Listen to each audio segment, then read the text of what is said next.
Hello guys! Welcome back to our vlog. And for today's video, ayan, nandito ako ngayon at kasama ko ang aking mga kaibigan dito sa public bus transportation. Ayan. At kasalukuyan nandito na kami ngayon sa loob ng embassy. Ayan guys, dito tayo ngayon pupunta sa loob ng embassy sa Saudi Arabia. Ayan guys. So may pupuntahan kami ditong event ng Japan Festival 2025. Ayan guys. So ginanap ang kanilang event dito sa loob ng embassy sa diplomatic headquarters. Ayan guys. So ito yung loob ng embassy guys. Di ba napakaganda? Lahat ng embassy sa Saudi Arabia ay iisa lang po, pinagsama na nilang lahat. Nandito yan sa loob. At hindi po tayo pupunta ng mga embassy guys, kundi pupunta tayo sa event ng Japan Festival. So ayan guys, bali ngayong araw meron silang pa-event guys. Titingnan natin kung ano ang mga kanilang activities doon sa loob ng venue. So ayan guys, medyo mahaba-haba ang biyahe, pero hindi naman problema dahil meron namang public bus. Katulad kanina na pinakita ko sa inyo na video na una, yun ay public bus ng Riyadh. So pwede kayo mag-metro papunta dyan sa loob. At kung nag-iisip kayo kung paano kayo makakapasok sa loob, well guys, nakakapasok po ang public bus sa loob niyan ng embassy. Pero may checkpoint siya, may checking siya guys, kasi hindi pwede basta-basta makapasok sa loob ng embassy. Napakahigpit po ng security kung wala kayong gagawin sa loob. O diba, ganyan kahigpit ang Saudi Riyadh. O ayan guys, napakalawak, napakaganda, napakaaliwalas ng loob ng kanilang embassy.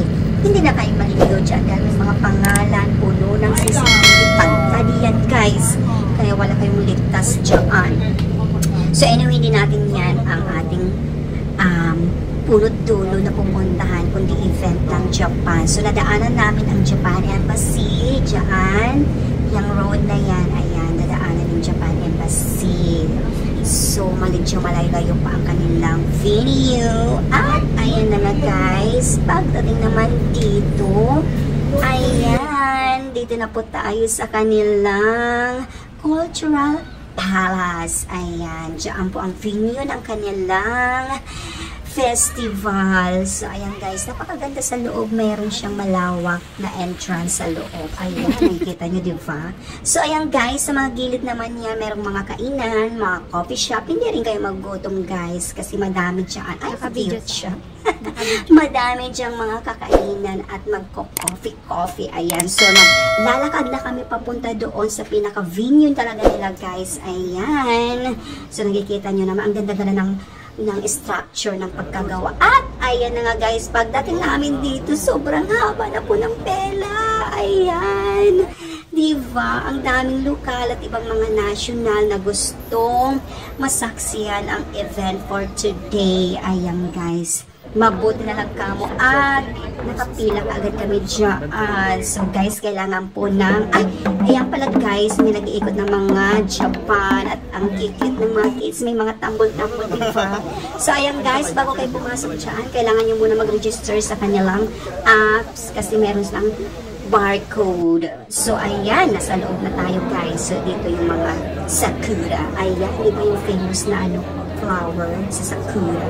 Ayan guys, yung mga pictures sa Japan, di ba makikita nyo napaka-nature nila. At ito yung mga cartoons, mga anime. Ayan guys, at iba-ibang mga nandiyan na mga dolls. So napuputan ako sa kanila guys. At dito naman si Kuya, hindi ko alam kung ano yung nagawa niya, kung ritual ba siya or whatever na kanyang ginagawa or tradition dyan sa lugar niya. Ayan, yan, background na yan guys, baka yan ang kanilang ritual or ginagawa kung paano sila iinom. Hindi ko alam, basta meron siyang minimix dyan, hinahalo-halo, tapos minilagay na parang water or hindi ko alam, powder. Hindi ko na kasi naabutan yung ano ginawa ni Kuya dyan. Ayan, so isa po siyang Japanese.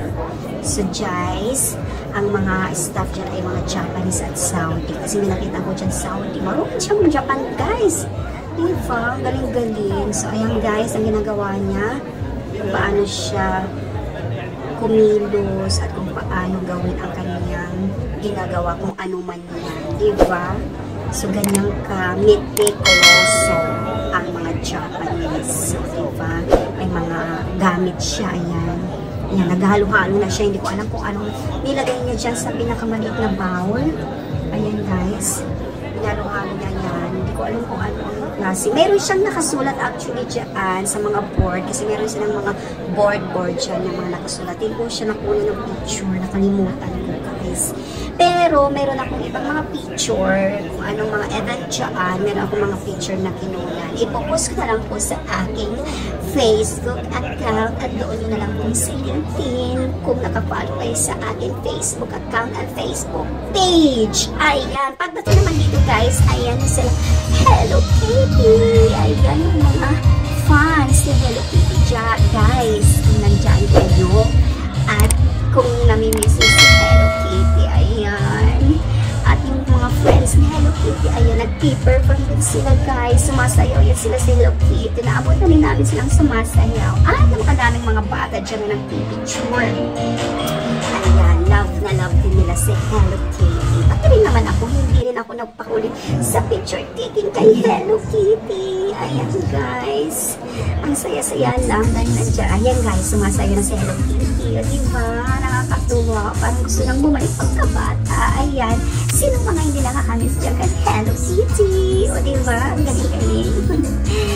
Hi Hello Kitty. Ayan, so maraming nagpipicture, maraming pinukuha ng video.